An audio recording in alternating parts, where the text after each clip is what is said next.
Hello, good morning. Maingay ba yung electric fan or ano?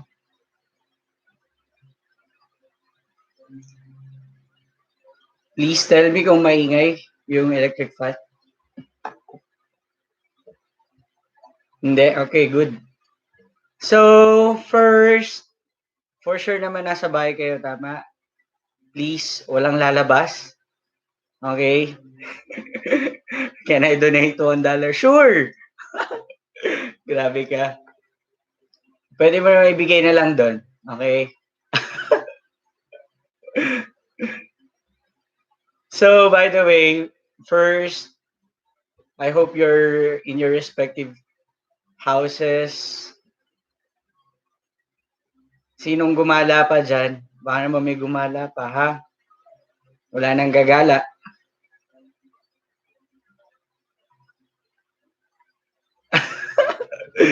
Okay, 50 pesos pag may pasok na lang.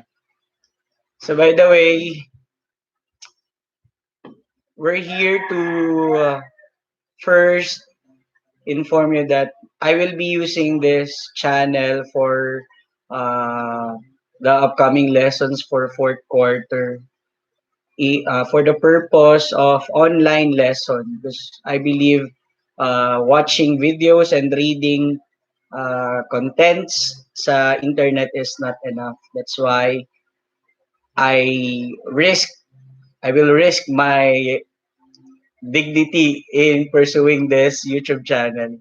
So I hope you will support this also. Okay? And I hope uh, matulungan ko rin kayo. Okay? So let's start. By the way, if you have read the description there, we will be reviewing or we will do refresher lessons on the third quarter topics first, particularly on the three topics that we had: algebra, integers, and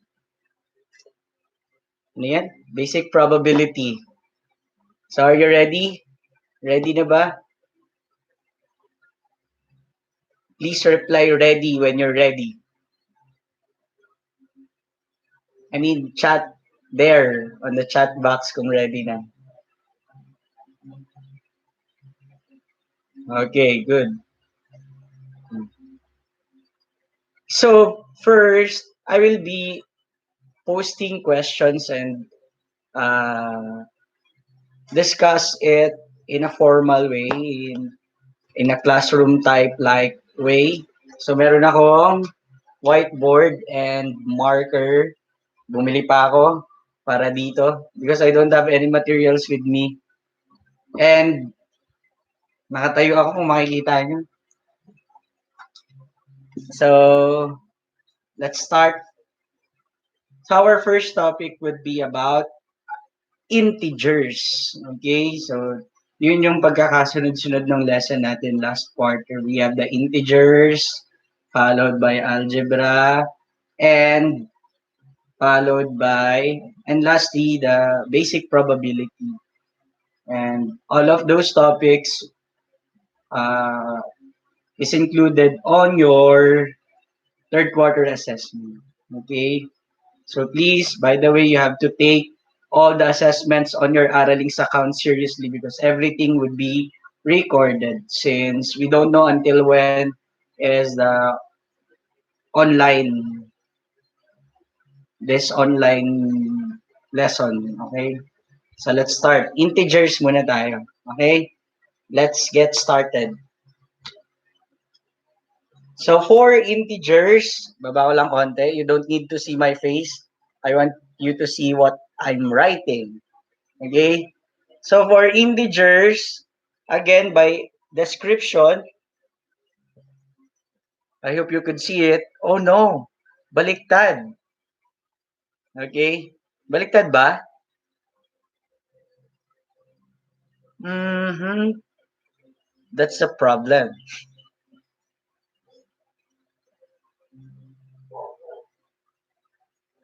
Is it baliktad? Sige.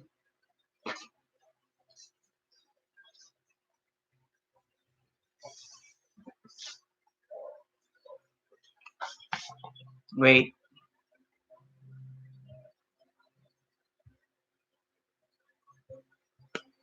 Ay, hindi ba baliktad? Tama lang? Baliktad ba? Baliktad?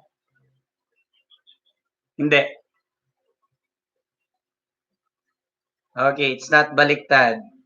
Very good. Ay, kinabahan ako. So for integers, as per definition, how do we define integers?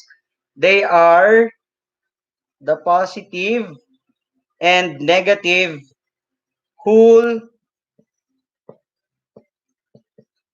numbers. Okay? Take note, whole numbers, meaning hindi fraction, hindi percentage, and hindi decimal. When I say those things, kasi those are representation of smaller parts. Okay? So when we say whole number, pwede ring maging decimal ang whole number. In what way? For example, 2.0. It is a decimal, but at the same time, yan, 2.0. It is a decimal, but at the same time, it's a whole number. I think I've discussed it before. Basta I'd like you to remember this, that integers are the positive and negative whole numbers. That's it. Okay? Are we good with that? Next. So let's start with uh, operations na lang because everything is the the topics before this, prerequisite with this are easy for you. So I'm after the operations. That's why I'm doing this. When we say operations, plus, minus, divide, and times. Lalo na yung addition at subtraction. Okay? Ano, Edo Fighter live stream. Saka na yan. Wait lang.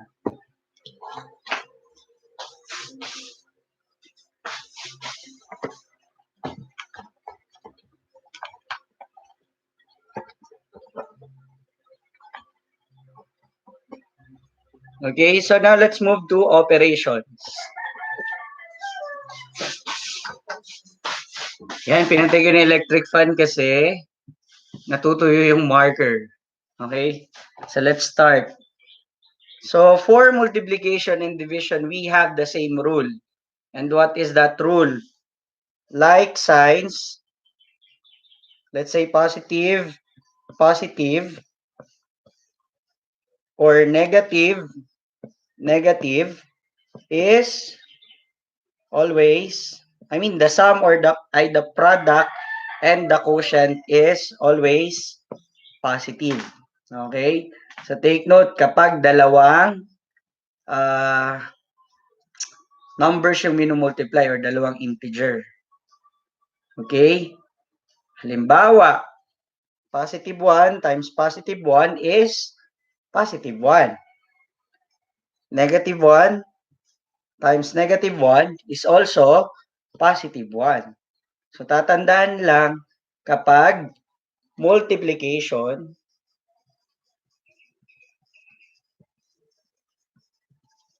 pangit ng sulat So multiplication,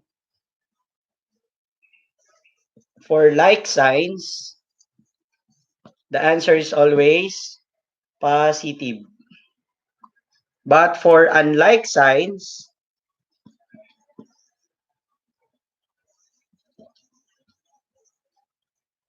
it's negative. Halimbawa, yung isa plus, tapos yung isa minus. Okay? Or yung isa minus, yung isa plus.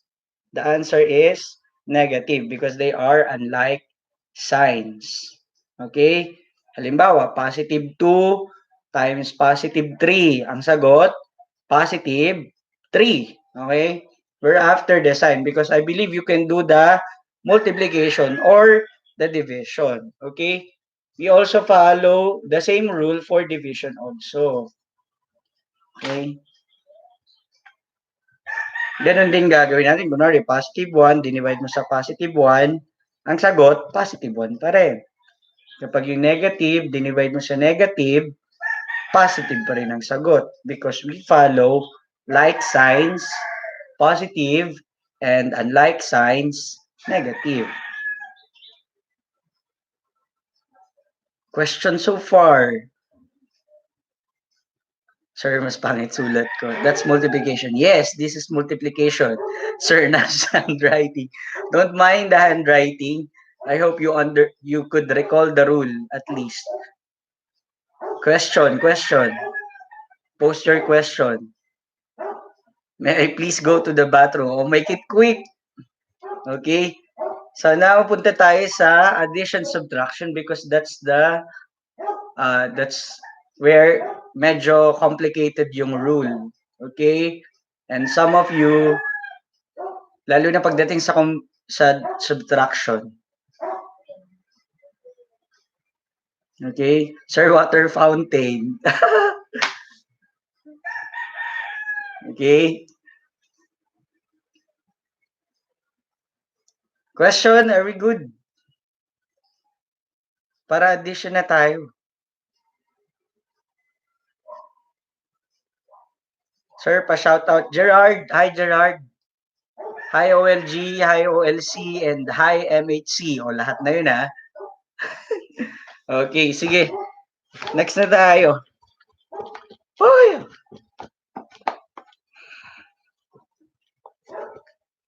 So,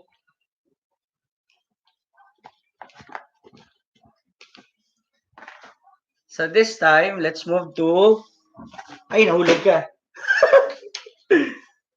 Paganito nila.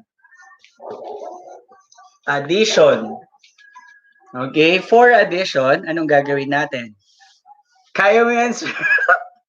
Ay, nahulog. So, for addition, so medyo comedy tayo, no? So, for addition, ang gagawin lang natin is to take note of the rule na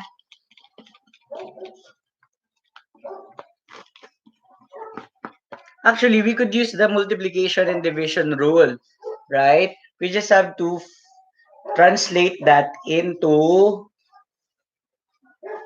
the addition rule. Remember kanina, kapag parehas positive or parehas negative, the answer is positive. Tama? Then, kapag magkaiba, kunwari negative at saka plus, tapos isa plus at saka minus, we put negative as the answer. Tama? So we translate it in the addition rule also. We could translate that. Kapag parehas ang sign, we add the integers. Kapag magkaiba yung sign, we subtract the integers. Okay? Do you get it? Hey, people. Do you get it? No? Sige, one more. So a while ago, our rule in multiplication is that when we have like signs, meaning same plus and plus, tapos minus and minus, okay? So our answer there is positive in multiplication.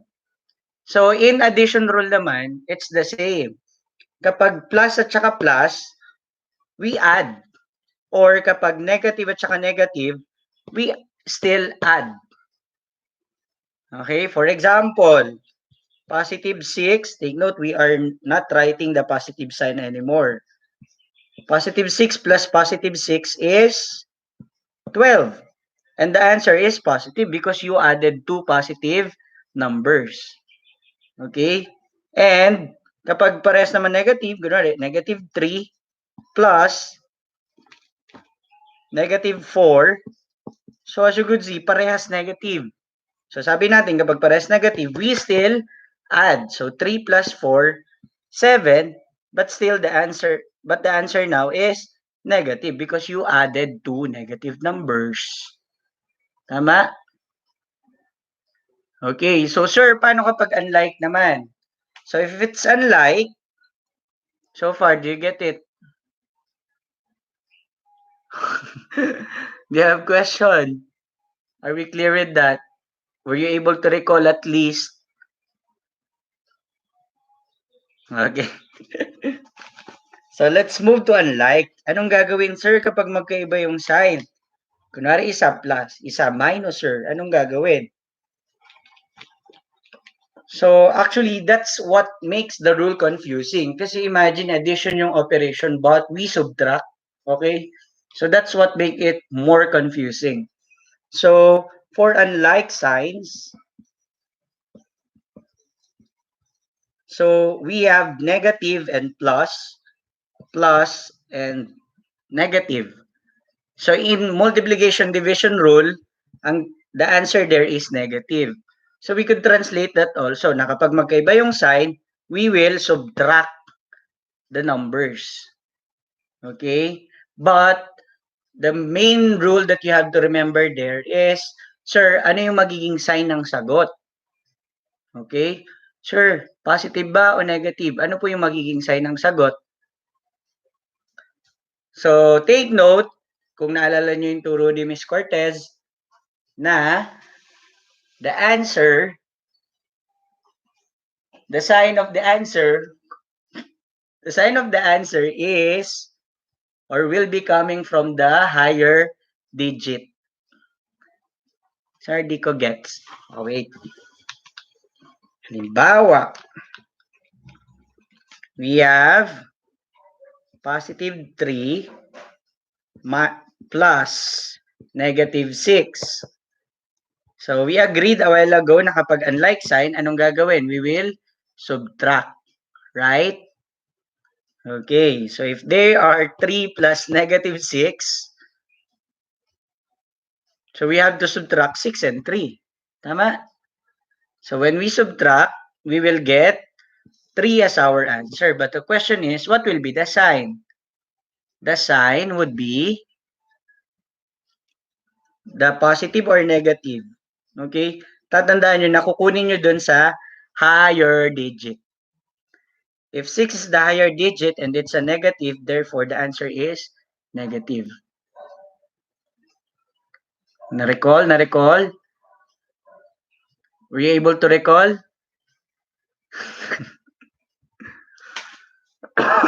Encob. Joke lang. Na-recall? Na-recall? Okay. So now, another example. I'll give you 2 more before we proceed. So if we have positive 5 or 51 plus negative 30. So first, we subtract them because we already know that when they are unlike, we have to subtract. So 51 minus 30, we will get 21. But the question is it positive or negative? Is it positive or negative? Positive or negative? Tagal naman mag-type. Okay, positive because the higher digit is 51 and it's a positive. But take note, we are not writing anymore the positive sign. Understood? Okay, sige, last one. O sir, paano pag tatlo? Anong gagawin sir pag tatlo? Kunwari, 55 plus negative 21 plus negative 5. Okay. If you have seen 3 or more numbers to be added or integers, all you have to do is to follow the left to right rule. Okay, left to right. Mula sa left, papunta sa right. Okay, so we have 55. So you start with this 2. 55 minus, so since they are unlike, we have to subtract. 55 minus 21, we will get, what's the answer? 55 minus 21. 34.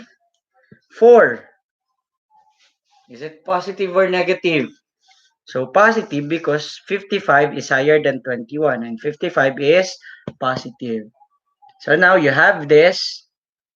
We have to do the remaining number, which is negative 5 plus negative 5. So again, they are like signs. So what we're going to do is we have to subtract again, right? So after subtracting them, we will get 29. But is it positive or negative? Positive or negative? Positive or negative? Positive or negative? Okay, positive. Very good. Okay, because the higher digit is 34 and it's a positive. Please, pasensya na sa sulat ko. Okay, I hope you understood it. You have question? Are we good? So now let's move to subtraction. Subtraction na tayo. Subtraction na tayo? Okay.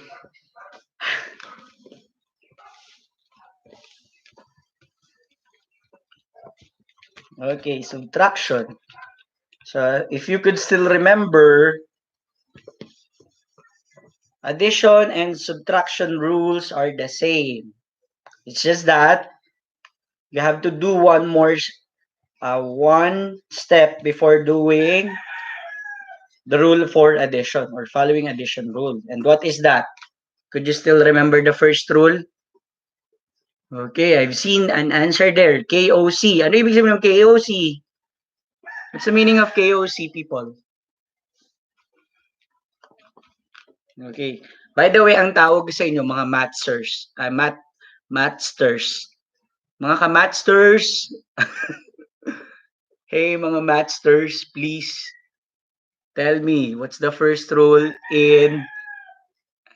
Okay, what's the meaning of KOC? Okay, I've seen an answer. The noob that carries. I could be that one, the noob that carries. Okay. Ayan, yung iba alam kasi yung KOC but they don't know how to do KOC. Okay?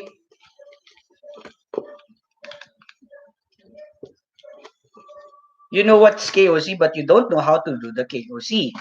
So when we say KOC, we keep the first, keep opposite operation, then change the sign of the subtrahend or the second. So if you still know what do we call the first number in subtraction, that's actually the minuend. Pero pinalitan na lang namin, that's why we change it to keep the first opposite operation and change the sign of the second. Okay? Halimbawa, you have, sige, let's demonstrate what's KOC again. So if we have 6 minus negative 3, I'd like you to look at this minus. Okay? You have to be careful because you might you might get confused with plus and minus. In here, the operation is minus. Okay? So, makakasi gawin nyo, pati sa plus, mag-KOC kayo. So, be careful, ha? So, if we have 6 minus 3, following KOC. KOC.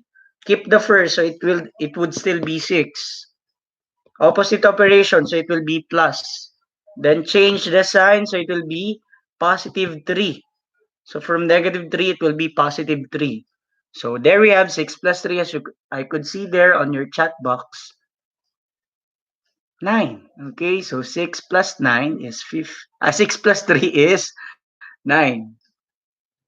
Sir Angelus. Wala pa, 11:45 pa lang. Question. Na-recall? Na-recall?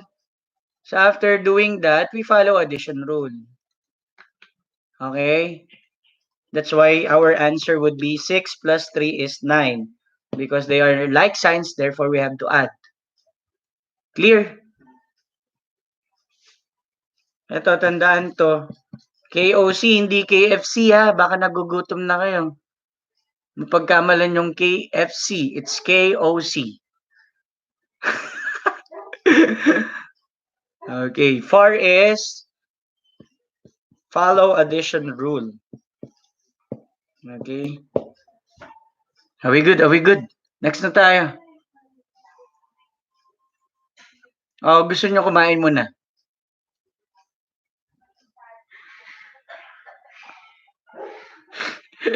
Kain muna tayo? You like? Or we could just continue with the second lesson in the afternoon? Decide.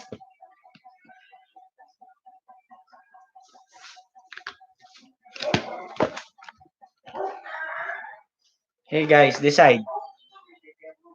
Sige, 1 minute. Go CR break, water break. CR muna kayo. Kain. Ako din. Water lang muna. Okay? Hey, hey, hey. Let let us watch you eat, sir. Wait, I'll just drink water.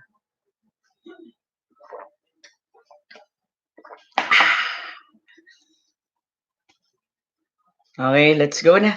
Next. Good, good.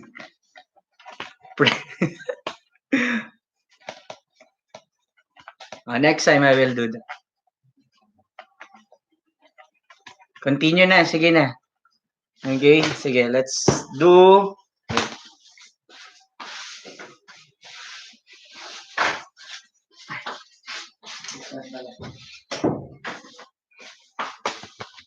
Okay, second lesson is algebra.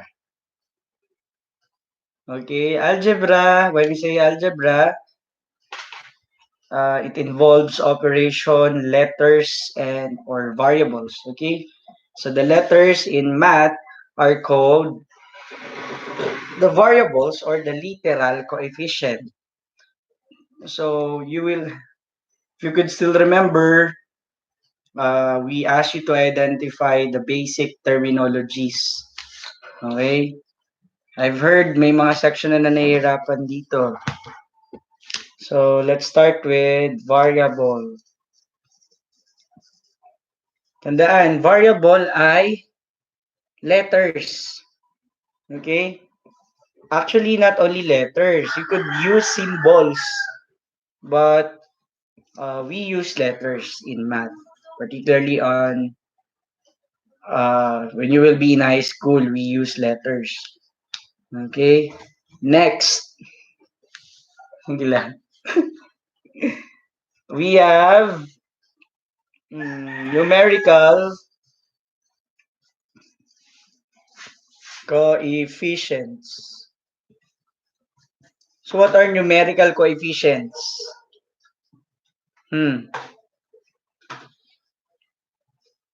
What are numerical coefficients? Alin? Ay. Okay, numbers. Ano yung numbers? Numbers, they're not simply numbers. But numbers with, okay, number with a letter. Kunwari, you have seen 3x.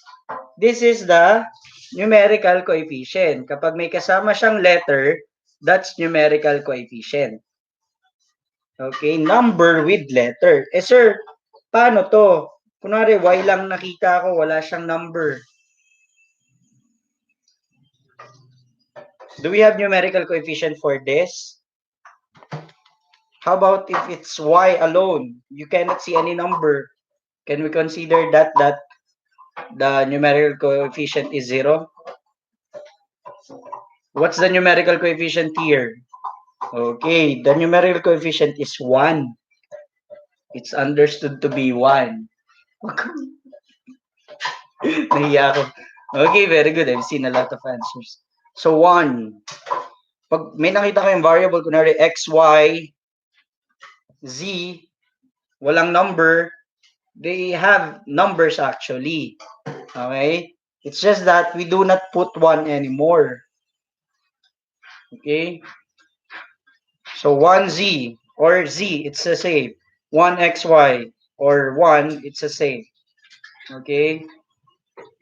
So make sure you know what's the numerical coefficient and a variable. So now let's move to our next term. So the third term is constant. What are constant?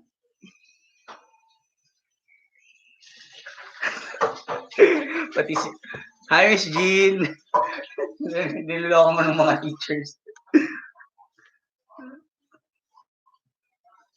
Oh, what are constant? Constant are numbers with no letters. Okay? Or yung mga number lang, wala silang kasamang letter. Okay?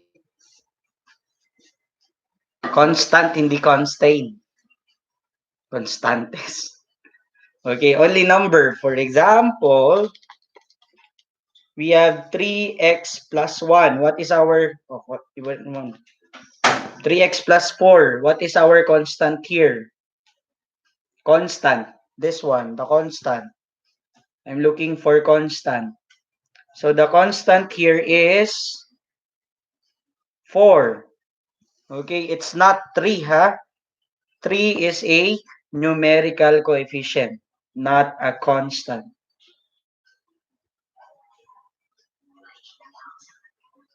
Sige na, dumahan. Okay. Please, I heard you're confused with numerical, coefficient, and constant. So when we say kasi constant, they are actually terms that never change. Okay? Halimbawa, how many days do we have in a week? We have 7 days in a week. That's constant. Okay? It will never change unless dagdagan mo pa ng isang araw. Mag-isip ka ng isang araw, idagdag mo. Okay? But that will never happen. Okay? Another constant. We have 24 hours in a day. Right? So, constant, yun yung mga bagay na hindi na nagbabago. Okay? X yung iniwan ka. Baliw kayong mga bata kayo. Joke lang.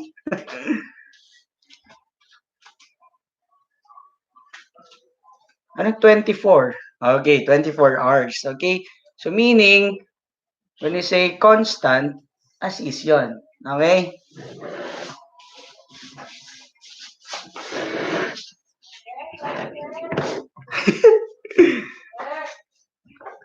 And last one, we have the number of terms. Number of terms. So in here, we are going to count how many terms are being, take note, malalaman natin kung number of terms by the positive and, the plus and the minus sign. They are being separated by the plus and minus sign. Okay? Say hi to my fan. Number 1 fan. There. Yung fan. For example, we have 3x plus y minus 3. 3x plus y minus 3. How many terms do we have there? So we have 1, 2, and 3. There are 3 terms. Okay? Because we use 2 operators, the plus and minus. So there are 3 terms there. Next, we have 6xy plus z. How many terms do we have there? 6xy plus z, or z, however you want to pronounce it. How many terms in here? Okay, there are 2 because this is 1 and this is another one. So therefore, we have 2 terms. So again, take note, we have variables, numerical coefficients, constant, and number of terms. Next.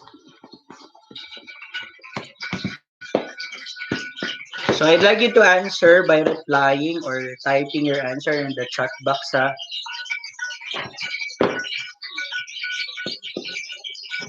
Wala na.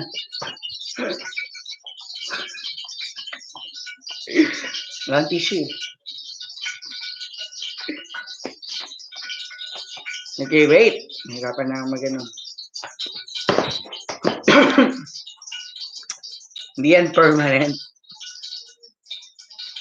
Okay, next. Sige, identify natin yung constant. So, we have 3x plus 2y. What are the variables here? Or variables. 3x plus 2y. What are the variables? Type your answer, people. What are the variables? Variables. Okay, so take note when you are to type your answer, or especially in Aralinks, you have to put comma. Okay, because they are separated. They are not together. Okay? So, Weba, banana. Hindi kasama si 3x, hindi kasama si 3 at saka si 2. Same way with AJ Bay, hindi siya kasama. So, we're looking for variables lang. The letters lang. Do not include the numbers. So, in here, our answer would be x comma y. Are we good? Next, what are the numerical coefficients? So, if this is the variables, next we have to look for the numerical coefficients. What are the numerical coefficients, or NC?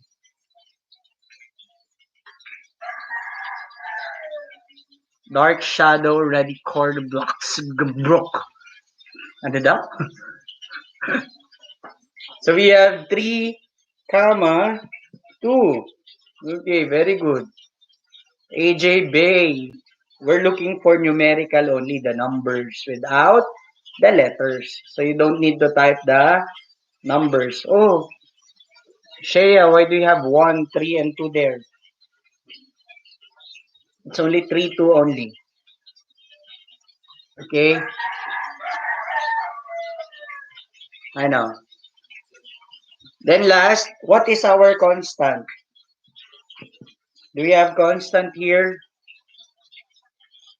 Dali, napagod na ako po na ako. Do we have constant here? Constant. 3x plus 2y. Okay, we don't have constant, but you have to put your answer as 0. You do not put none or no. Okay? Are we good with that?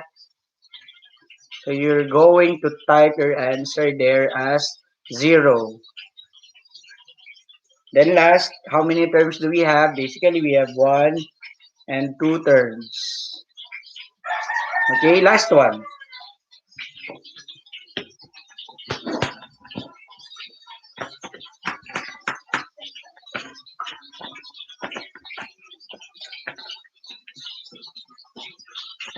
Okay, 0. Just type it as a number. Okay? You heard, sir. No nuts. Okay, last one. I'll give you one more. So, if we have 5x squared y cubed, or y raised to 4, minus 7, 7. First, I believe you already know that there are 2 terms here because this is one term and another term. Tama?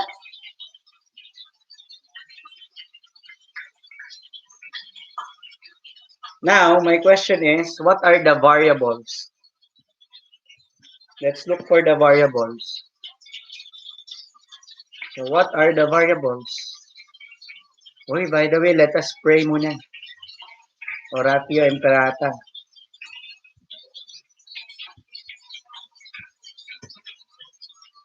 Angelus muna tayo.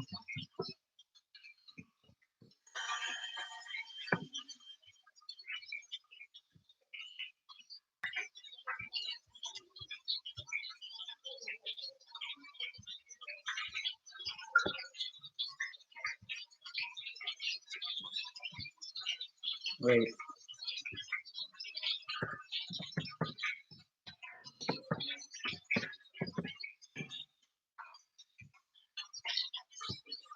Let us pray the Angelus first.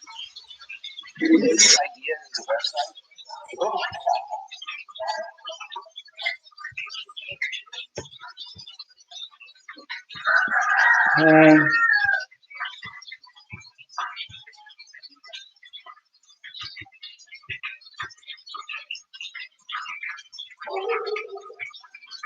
you can see by the power of the Holy Spirit.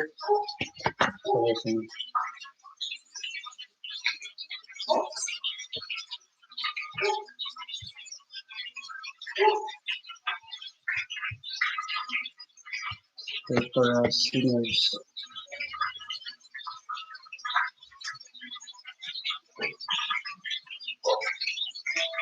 Being down, receive according to your word.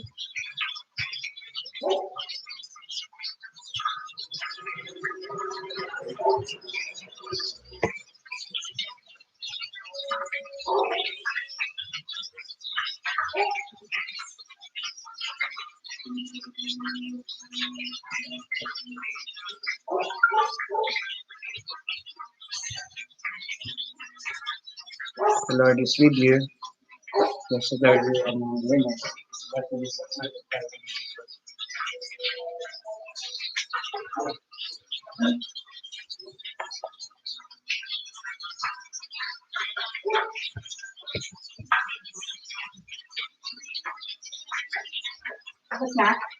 Rita,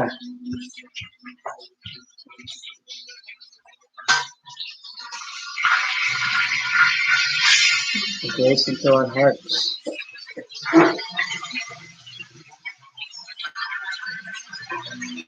Moving on, the release of an angel.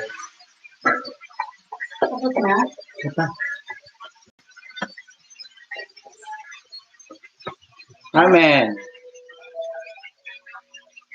Okay, let's continue. Wait, last one. Yeah. Doon naman kayo sa practice.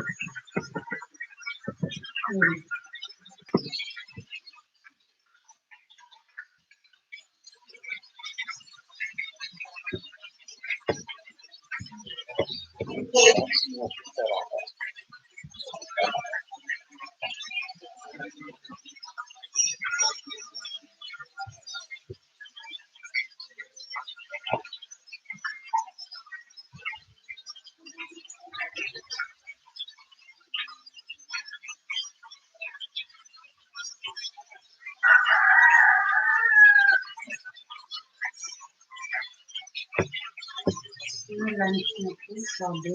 That they may minister to the sick. Sabi sa lunch na po.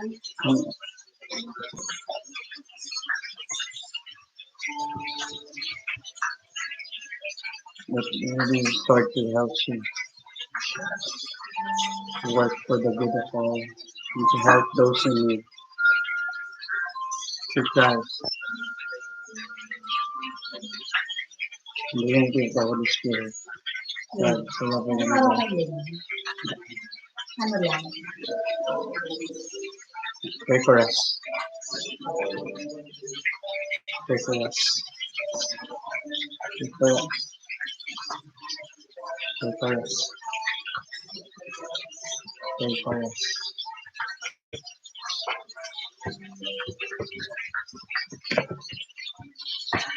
Hi guys, we're back. I hope you do pray. You pray.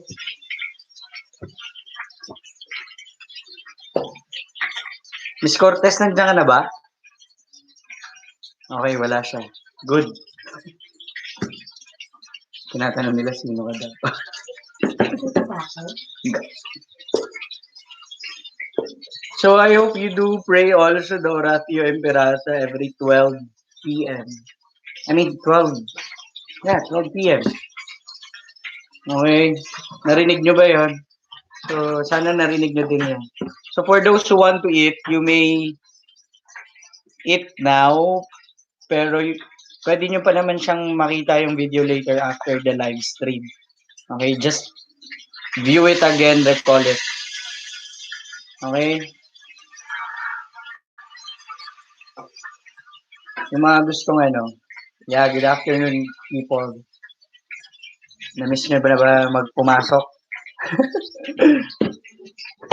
So let's go back. So here I have 5x squared y raised to 4 minus 7. It's okay, you let them eat. They could just go back to this video. It will be posted naman. So v or the variable. What are the variables here? What are the variables? 5x squared y raised to 4 minus 7.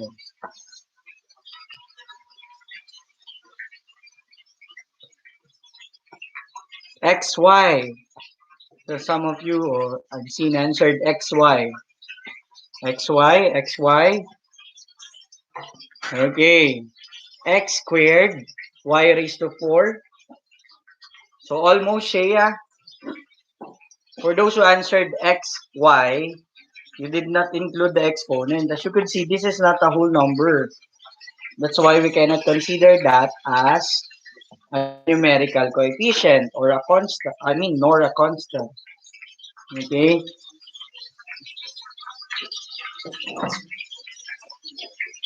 So, your answer should be x squared y raised to 4. Okay? Because this is not a whole number. You cannot consider that. Then you're going to write your answer without a comma. So I've seen answered with comma wherein they separate the x squared and y raised to 4. It should be together because they are in one term. Nasa isang term lang sila. So in your arrow links, you're going to type it that way also. X squared or x2 y4. I believe we practiced that on our assessment naman. Diba? Formative assessment. We are doing that. Are we clear with that? Are we clear? Okay, good. Now, I have a question. What is our constant here? What is our constant? The C or the constant?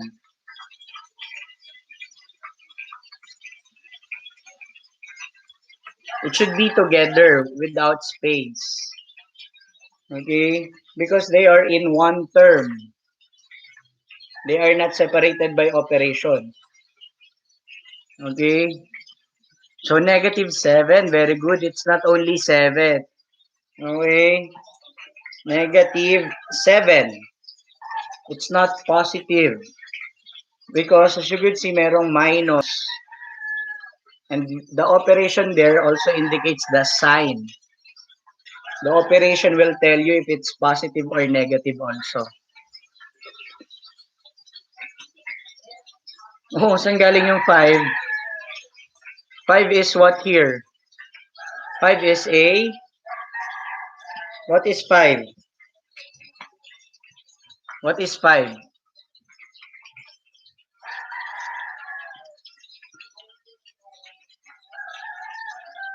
Okay, the numerical coefficient. Or the coefficient. The numerical coefficient. Because, yun yung kasama ni letter. Are we good with that? Okay na tayo ha? The numerical coefficient.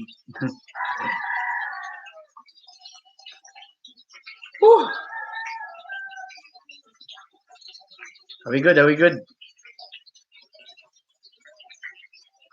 Okay, next.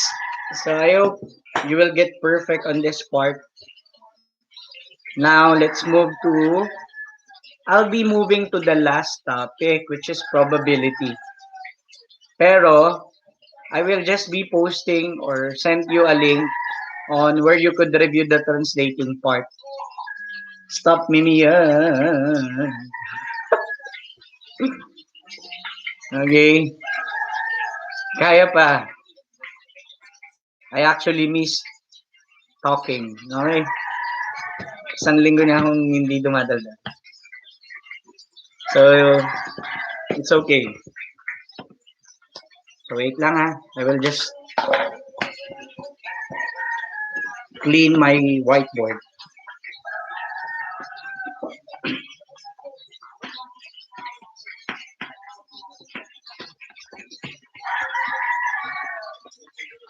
Okay. Mimi, listen. Are you still listening? Again, for those who want to have their lunch, for those who want to have their lunch, you may have your lunch. Okay?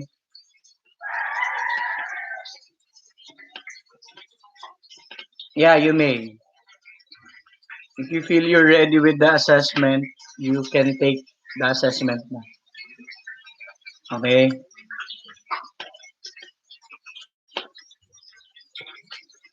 Sino si Dark Shadow Ready Chord Bloxygram book?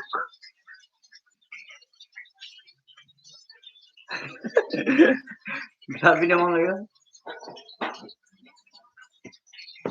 Next na, next. Okay, probability. Probability. Okay, when we talk about probability, we are also talking about chances. Okay, actually this is napapanahon or up to date. Why? Because how can we relate the probability na magkaroon ka ng NCOV? Okay? What scared people is that the higher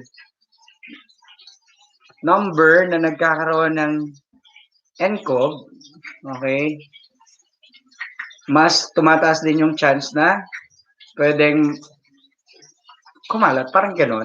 Okay? Name reveal. Who is that?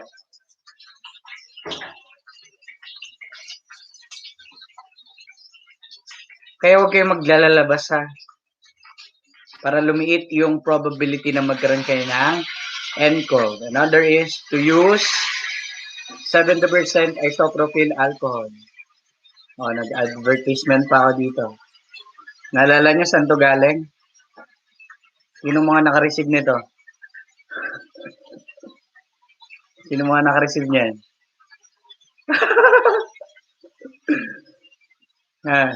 Hi, Slee, nandiyan ka na. Grabe ka. Yago. So please, walang lalabas ng bahay hanggat hindi naman kailangan, lalo na sa inyo. Para lumiit yung probability na magkaroon kayo ng NCOV and to clean your hand always. Always use alcohol, hand wash properly. Kumanta kayo ng happy birthday na Mimiyu version kung gusto nyo para mas mahaba. Okay? Sana let's move. Probability, when we say probability, we are getting what is the percentage or the chance of getting something or that we will get something. Okay? So let's start with, so I will just give two examples, particularly on the dice and also on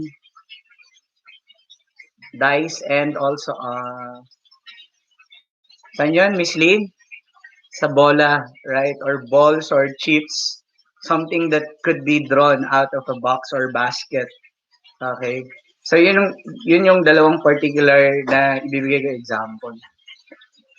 So let's start with the dice. Actually, dice is easy because first, how many outcomes do we have in a dice or possible outcomes? So in one dice, how many possible outcomes? We have 6. Particularly, they are 1, 2, 3, 4, 5, and 6. These are the 6 numbers that might appear or come out on your in a dice. Okay. So what if the probability of getting a 3, meaning P of 3, meaning 3 daw yung lalabas. So from there,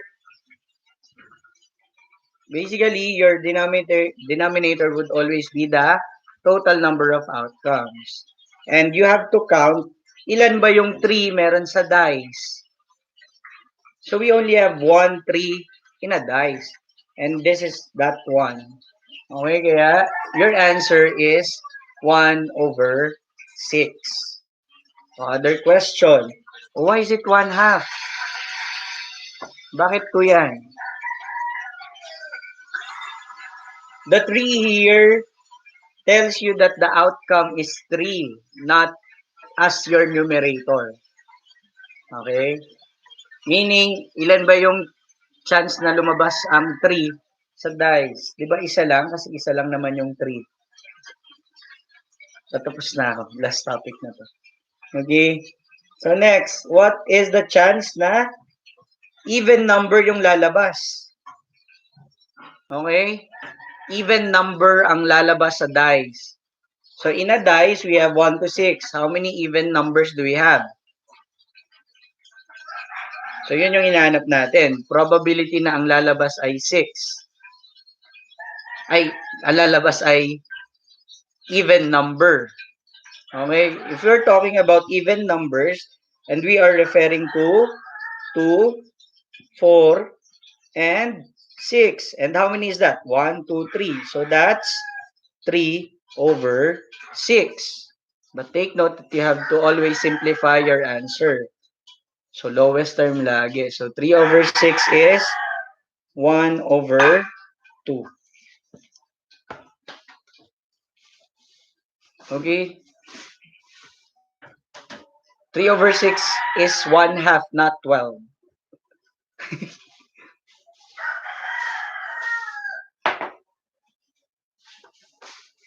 Next, what if you are asked, I believe you're afraid with this question.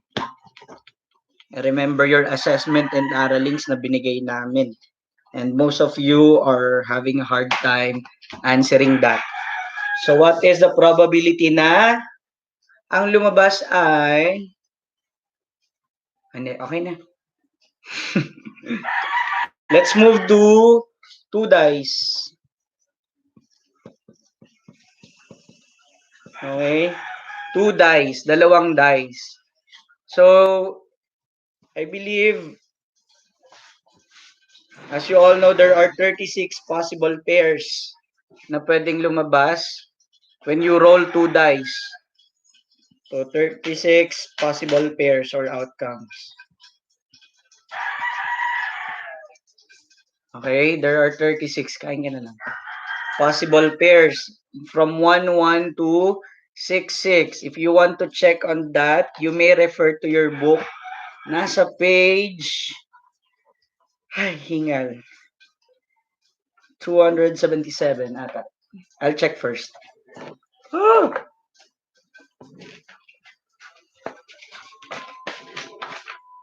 So you may check on your book on page, asan na ba?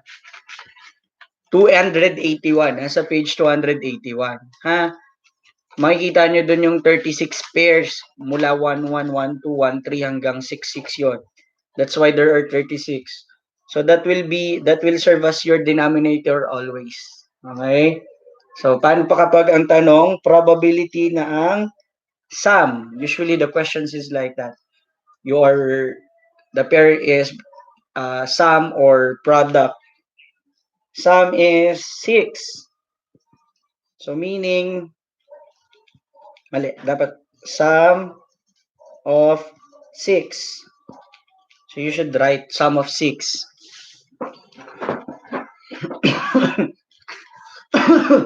Excuse me. Kita nyo pa ba? Wait, burahin ko na. So we have 36. Anong probability na ang lumabas daw ay na ang ng sum ng dalawa ay 6? Grabe kayo, corona agad. Kunwari, sum of 6, magbigay ng possible pair ng dice na ang sum ay 6.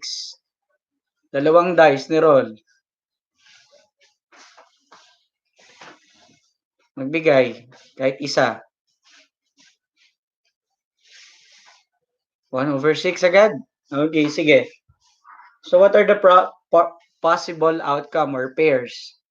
We have 3 plus 3. Tama? We also have 2, 4. And 4, 2 is different also. Okay, we also have 1, 5, and 5, 1. Okay, very good. I'm seeing good answers. Sir, pag ano ba, pag may later, I'll answer that. So how many do we have? We have 1, 2, 3, 4, and 5. So that's 5 out of, again, what is our denominator? What is our denominator? 5 out of 36. Okay? Now, I'd like you to do probability na ang sum ay 9. I'd like you to get the probability na ang sum ay 9.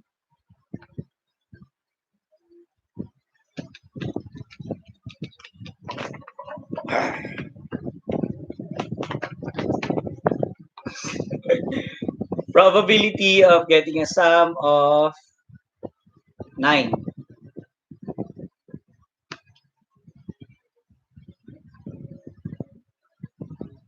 We're done with that. What are the possible pairs kapag ang tanong sum of 9? So we have 6, 3, 3, 6, 5, 4, 4, 5. Aside from that, meron pa ba? So very good. So we have 6, 3, 3, 6, 5, 4, 4, and 5. So that's 1, 2, 3, 4. So 4 out of 36, or you simplify it, divide both sides by 4, you will get 1 over 9. Take note, on your exam, you should always make sure that your final answer is in its simplest form or lowest term lagi. Okay? Bakit may 8 plus 1? Oh, lagot kayo. Chine-check ni Miss Lynn yung mga chat nyo. Sorry, wrong ano. Okay, do you get it? Now, let's move to balls or chips. Let's use chips na lang. So, on my next example, we will be picking chips, let's say in a basket. Okay.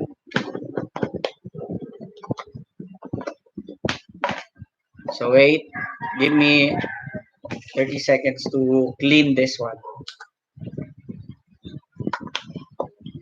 Kaya nga. Please. Oh, wait na lang.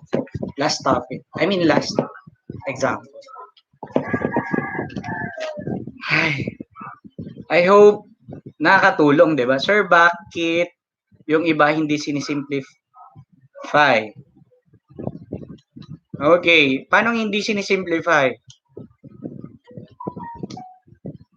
Yung final answer, you may not simplify it while doing the solution, but on your final answer, make sure nakasimplify lagi because that is the only answer we consider on your assessment.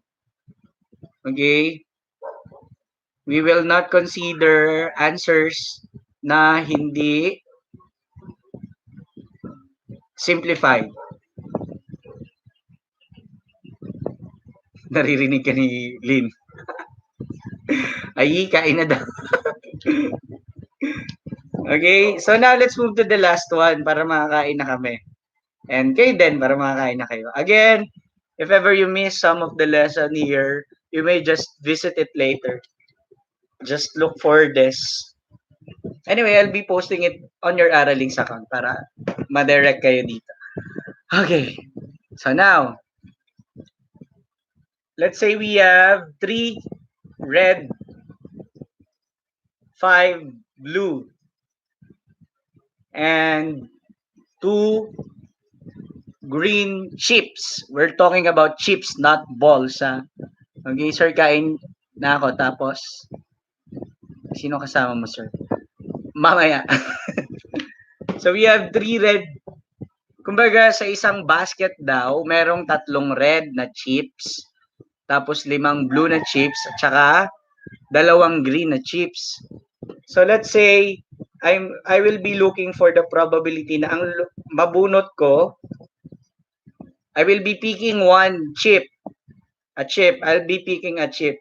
Or draw. I will be drawing a chip in a basket. So, ano yung probability na kulay red siya? Okay? What's the probability that it's a red? So, if if we're looking for a red chip, so we have to determine by knowing first, ilan red meron ba doon? Okay? So, ilang red meron doon? So, we have 3. The question is, how many balls? Your denominator would be the total number of chips on that basket. So, we have 3 plus 5 plus 2. So, that's why 3 plus 5 plus 2. So, it's 3 out of 10. Oh, very good. I've seen good answers na. So, let's move to the... Oh, yung kinis ko sa video pala, no? Very good.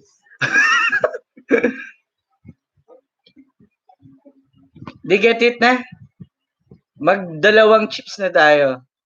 So, on my second scenario is that we will be picking 2 colored chips. Okay? 2 colored chips nang magkasunod. Okay? Kunwari, kukuha ko ng isa, tapos kukuha ako ulit ng isa. Meaning, 2 ang kukunin nating chips. Kukunin natin ngayon yung probability. Ay, ba't binura ko lahat? Again, sorry. So, we have 3 red, 5 blue, and 2 green. Hey. Tama ba? 2 green. Ngayon, ano yung probability na ang una kong makuha ay green, and then yung pangalawa kong makuha ay blue. Okay? Can you see that? So I have to pick a green ball and it should be followed by a blue ball. Kasi there are chances na pwedeng blue yung mauna, tapos green, or mauna yung red, tapos blue. But we're looking na naman. We will be looking or we will compute for the chance na ang makuha natin ay una, kulay green. Dapat kulay green. Then pangalawa, kulay blue. So in here, we will be using multiplication as our operation. So I believe multiplication of fractions is easy for you. And if not, then I will be discussing it naman on our next video. Abangan nyo na lang. Okay? So first, green. So let's go back to the idea of getting the number of green first. Ilan bang green ball meron? So we have 2. Then out of how many balls do we have in all? 10. So that's why it's 2 over 10. Okay? Ang kinis ko sa video pala, no?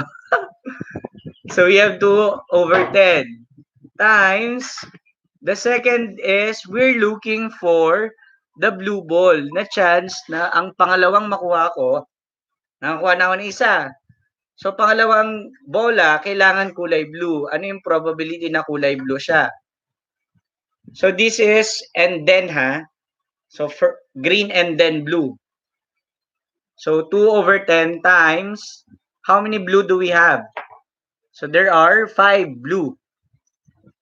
The question is, what will be your denominator? So 5 over 10, I've seen answers 5 over 10. Okay. So 5 over 9. Why is it 5 over 9? Sir, bakit naging 9? Kasi nung una, kumuha ka, 10 pa siya. Since nakakuha ka na ng isa, what will happen on your second peak? Mababawasan ng isa. That's why it became 9. So, on our second probability, that's 5 blue already out of 9 balls already. Yes, that's without replacement. So, kumuha ka, hindi mo na ibabalik. Tapos, kukuha ka ng pangalawa. Do you get it? No. Do you get it, people? No. So, we have two. So, we multiply it now. So, in multiplying fractions, all you have to do is to multiply numerator by numerator and denominator by denominator. So, 2 times 5 is 10 over 10 times 9, 90. Then simplify it. On your final answer, it should always be simplified. Kaya, make sure na sa final answer, when we ask this on your assessment, ang itatype nyo ay laging simplest form. So, 10 over 9, when we simplify it, it could be 1 over 9. Okay? Because both are divisible by 10. Ay, may nag-no sa background. Naririnig ka ni Lynn. Sabi ko sa'yo. So, 1 over 9. Are we good? Are we good? Hey, are we good? I heard that too. Are we good na? So anyway, we will not be giving questions naman na hindi namin diniscuss. So no need to worry on other types of probability.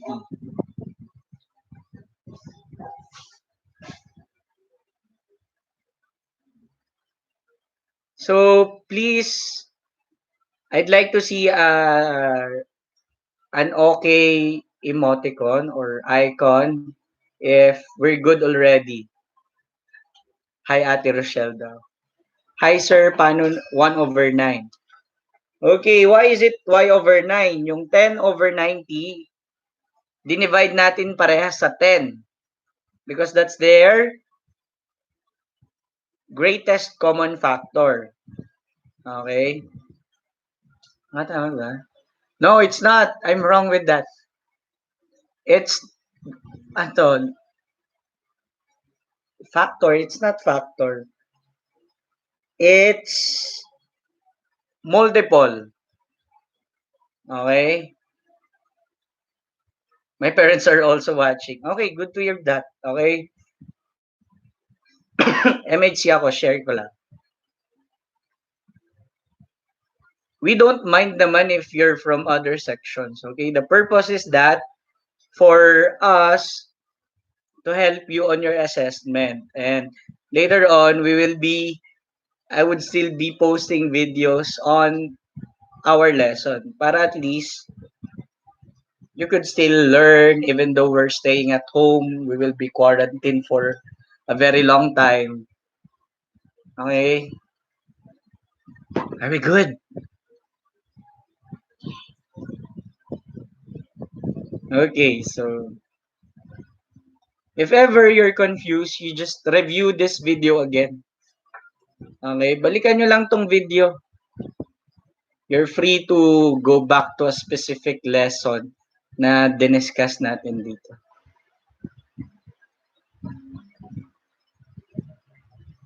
Again, lastly, kung may question, you just post it on our links. May nilagay ba kami doon? Ay, wala. O message me on my Facebook account. Doon na lang. PM nyo ako doon kapag may tanong pa. So for those who are ready to take the assessment, you are free to do so. But please, you have to do it on your own because we would like to see whether you really learned from us. Okay? So that's all. Ang tawag ko sa inyo, by the way, mga ka-Mathsters. Okay? Mga ka-Mathsters, bye-bye na muna. K-Sir, bye. Grabe ka. The noob that carries. Sige na. Bye-bye. Hashtag ang kinis ko sa video. Hashtag Mathster. Hashtag PM is the key. Okay, you could message Miss Cortez also, ha? Yes, LCM, least common multiple. Yung pinakamababang parehas na multiple ng 10 at saka 90. Oh, wait, sir. Bakit? Si Christian ba to? Si A Christian Potato? Ano nangyari sa links mo? PM mo na lang sa akin. Okay, bye. Thank you for watching. I hope nakatulong. Bye-bye. Happy eating and keep safe. Stay at home. And see you when we return sa April. Bye-bye. Bye-bye, bye-bye, bye-bye. Hanggang yun. Yes. Sige na, bye-bye. Eat stream. Gusto nyo pa eat stream? So here's our ulam.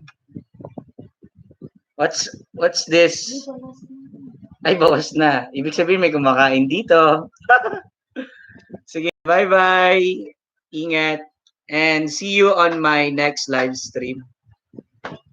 God bless us all. God bless the Philippines. God bless the world. Let's continue praying. Bye-bye.